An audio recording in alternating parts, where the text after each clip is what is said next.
há muitos anos atrás, eu ainda era adolescente, um tio meu, que já desencarnou, sofreu uma amputação de um dedo, desse dedo indicador aqui. No acidente era para ele perder a mão, ele conseguiu puxar, foi o dedo. Ele levava a vida normal. Mas eu cresci, a gente conversava muito, e ele falava assim, eu sinto esse dedo. E eu falava, meu, como é que pode, né? Coisa e tal. Tá bom. Beleza. Aí, recentemente eu fui visitar uma pessoa que, por problema de diabetes, teve que fazer uma amputação, usar prótese e tudo. Tá bem, tava feliz, tava. Mas, porque falou que com a prótese andava melhor do que enquanto não tinha. E aí falou assim: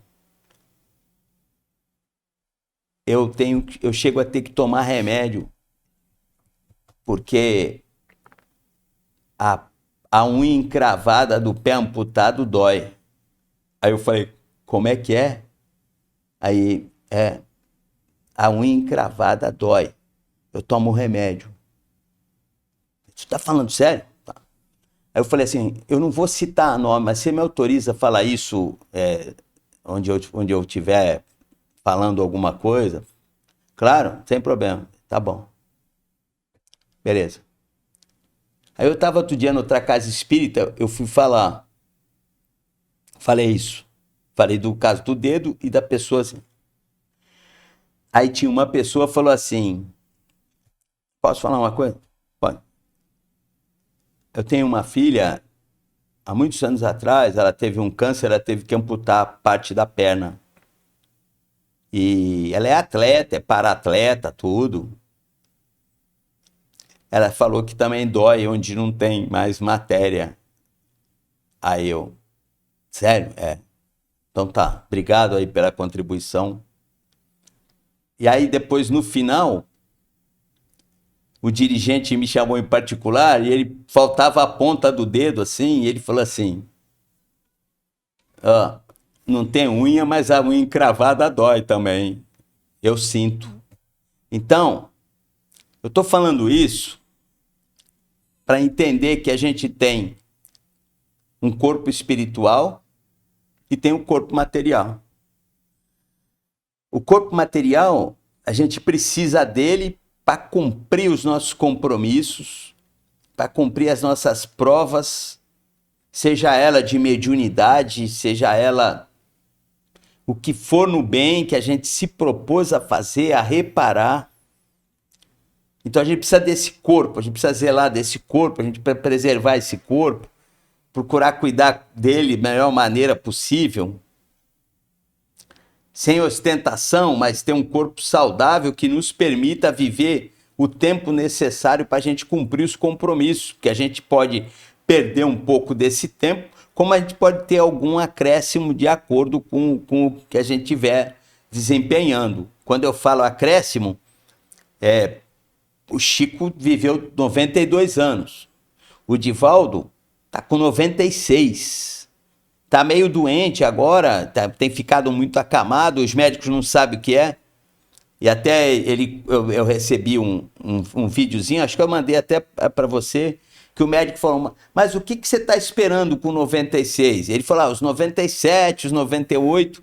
E aí chegaram para ele e falaram, você já perguntou para o doutor Bezerra o que você tem, como é que está? Ele falou, já. E o que ele falou? Para eu ter paciência. Quer dizer, tem que passar por determinada situação. Talvez ficar acamado, ele vai desenvolver a paciência de algo que ele precisa refletir, que ele precisa pensar, né?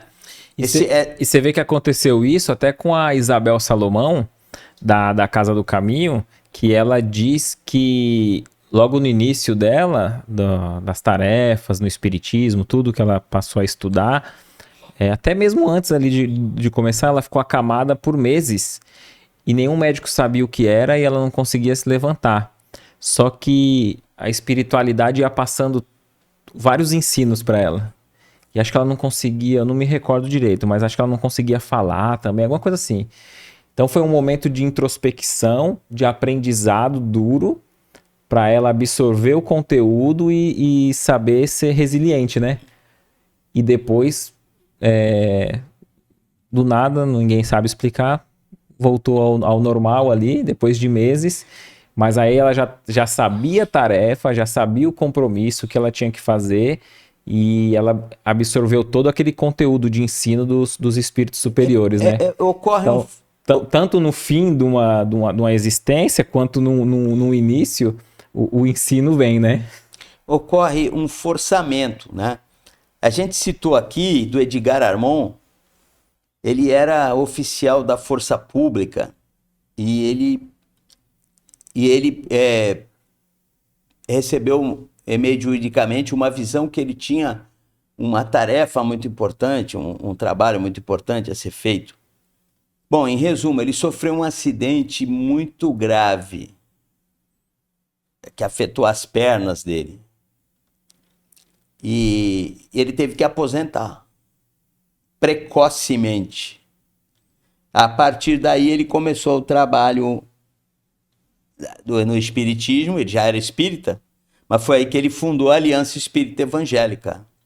Entendeu? Quer dizer, é mais ou menos assim, se ele não se acidentasse, ele não ia ter tempo de se dedicar àquilo que ele tinha que realizar.